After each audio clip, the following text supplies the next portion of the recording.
welcome back to my channel. So in today's video, I am going to be sharing a really fun DIY project I recently completed. I feel like this is kind of a revival of my DIY series. In our old house, I DIY'd so many things. There were so many pieces of furniture that I got for free or was antique, and I flipped. A lot of stuff I just made myself out of like really simple materials, and I had so much fun with it.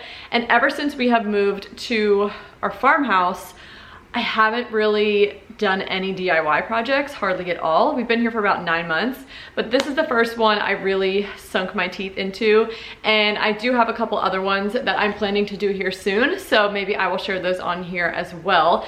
But in today's video, I'm showing how I completely flipped, did a little makeover to this really beautiful but outdated antique hutch. So this hutch is actually a piece that I have moved into my office.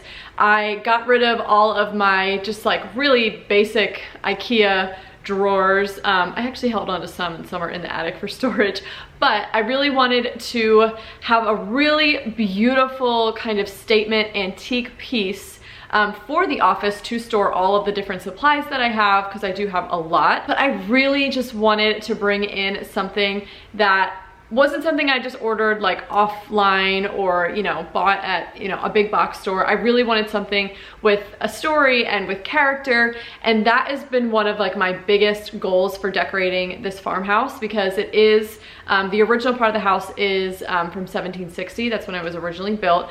It is full of character and charm. There's deep windowsills and like fireplaces in every room, and I really just want to kind of give a nod to that when I'm decorating this house. And I really just want to bring in a lot of antiques, a lot of secondhand, just to make everything just feel that much more charming, instead of just filling it up with just like typical furniture, if that makes sense. So this big giant hutch was my first project to really kind of dive into that. So like I said, it's for my office, and I found it on Craigslist. So if you're looking for antiques, obviously antique stores are awesome. During the pandemic right now, I cannot go antiquing, and I am like chomping at the bit to be able to go and just walk through an antique store and pick some stuff out for the house, because I just love it. It's just really fun for me. But you can totally satisfy that craving and that venture online these days. We are so lucky to have Craigslist, and then also Facebook Marketplace, you guys. I think Facebook Marketplace is even better. I found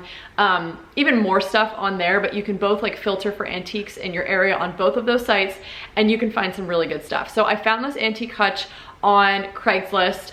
It was $200, which seems to be kind of on the high end from the things that I was looking at, but it is rather large and it was in really, really good condition. So I was personally comfortable with that price, and that's obviously way less than you would pay for actually if you go to a store and buy a giant hutch. It's much, much, much more than that. So we got our antique hutch. I was super pumped. Now, if you saw in the before pictures, there's kind of a funny story to this hutch. It was missing a drawer. Now, when I found the listing and when we went to pick up the hutch, it had all of its drawers intact. But unfortunately, on the drive home, we lost one of the drawers. On Matt's trip home, it flew out of the back of the truck onto the highway and it smashed.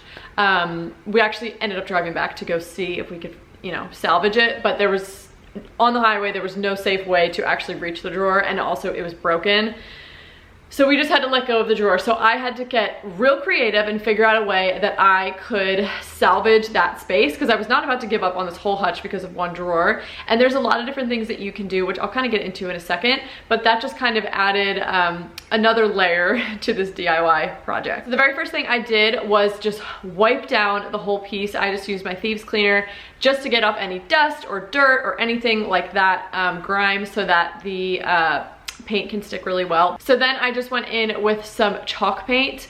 I will link the exact chalk paint that I used down below. I just got it at Home Depot or Lowe's. Super simple. It was just a really nice, I think the color was linden white. Just a really basic, bright kind of like a bright warm white color. So I ended up doing 2 coats on the whole thing. There was a lot of detail to this wood, particularly the top piece of the hutch. So it did take a little bit of time, but I love just seeing the transformation as I'm painting, it just getting brighter and lighter, and just kind of the piece itself getting revived from the old outdated kind of orangey wood. Okay, so once I got it all painted, the next thing I did was I wanted to like finish it or seal it. So typically with chalk paint, you wax it. You go in with wax and that kind of seals it off, but you do have to continue to wax it over time because it will wear off.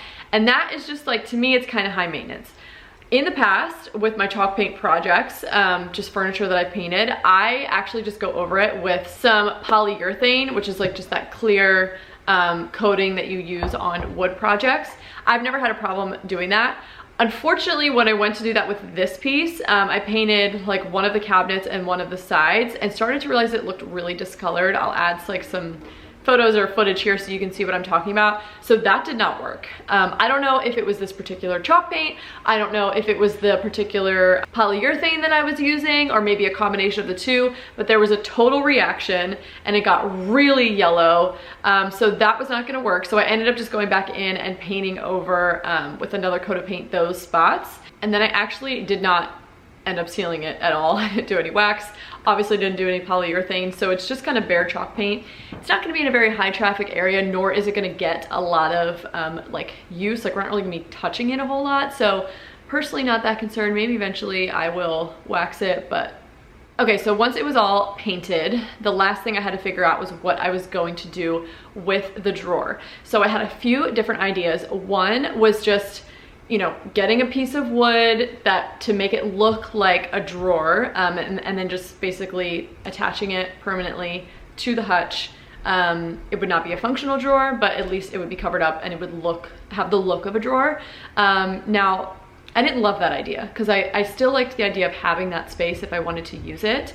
I also just think it would be hard to match, to make a piece of wood look like the other drawers, and I just didn't really feel like figuring that out, to be honest. Another idea I had was to use like a little tray, or I would say basket, but most baskets I was looking at were way too big to fit in that space. But if you're missing a drawer, you could totally paint the inside white so that it all kind of flows, and then use a tray and just kind of slide it in. So you could use a wood tray. I was thinking about using like a hyacinth, I think that's how you say it, kind of like that woven basket tray, and just painting all of the inside white and sliding it in. I think that would look really beautiful. But the third option, this is actually the first option I had in mind, but then kind of almost talked myself out of it. But I'm really glad that I did it because I actually love the way that it looks. And that was to make a little DIY curtain. Now that might sound weird, but obviously by now you've seen the after, so you see what it looks like. I actually love the way that it turned out. I kind of had in my mind that look of like a curtain under a farmhouse sink, like that classic quintessential farmhouse look. And I thought it'd be really fun to kind of tie that in and bring that in and create a little curtain for this drawer. And it was actually really easy. All I needed were some little mini curtain rods, which I found on Amazon. I will link them down below. They were perfect.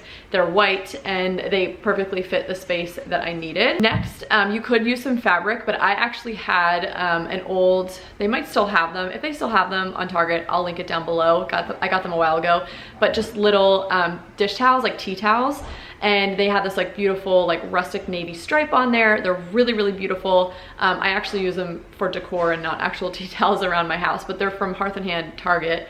So I will link that down below if I can, but I loved that because it had a clean edge and I just cut the one side and just folded it over, and then I did have to sew it. So the last thing I needed was just a little bit of needle and thread. Now, I don't sew, you guys. I mean, maybe when I was little, like little crafty projects.